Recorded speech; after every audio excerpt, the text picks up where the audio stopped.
Di tempat Yesus disalibkan, ada sebuah taman, dan di dalamnya ada makam yang masih baru yang belum pernah dipakai untuk mengubur. Karena hari Sabat sudah dekat, dan karena makam itu tidak jauh, mereka meletakkan jenazah Yesus di sana. Pada hari Minggu pagi, sewaktu masih gelap, Maria Magdalena pergi ke makam dan melihat batu penutupnya sudah digeser dari makam. Ia berlari mencari Simon Petrus dan murid lainnya yang dikasihi Yesus.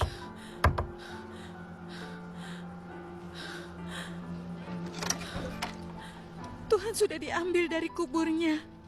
Aku tidak tahu di mana dia diletakkan. Lalu Petrus dan murid lain itu pergi ke makam. Kedua orang itu berlari, tapi murid lain itu berlari lebih cepat dari Petrus dan tiba lebih dulu di makam. Dia menengok ke dalam dan melihat kain kafan ada di situ, tetapi dia tidak masuk.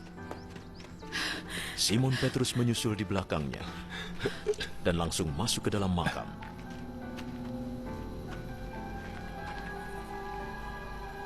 Ia melihat kain kafan terletak di situ, juga kain yang menutupi kepala Yesus. Kain itu tidak di dekat kain kafan, tetapi tergulung, terpisah. Lalu murid Yesus yang lain yang tiba lebih dulu ikut masuk. Ia melihat dan percaya. Mereka masih tidak mengerti yang tertulis dalam Alkitab bahwa ia harus bangkit dari mati. Lalu kedua murid itu pulang.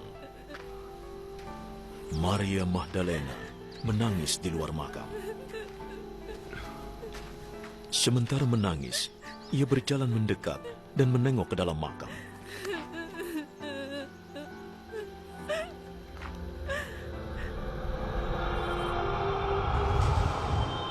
Ia melihat dua malaikat di sana, berpakaian putih, duduk di bekas tempat jenazah Yesus, satu di bagian kepala, satu di bagian kaki.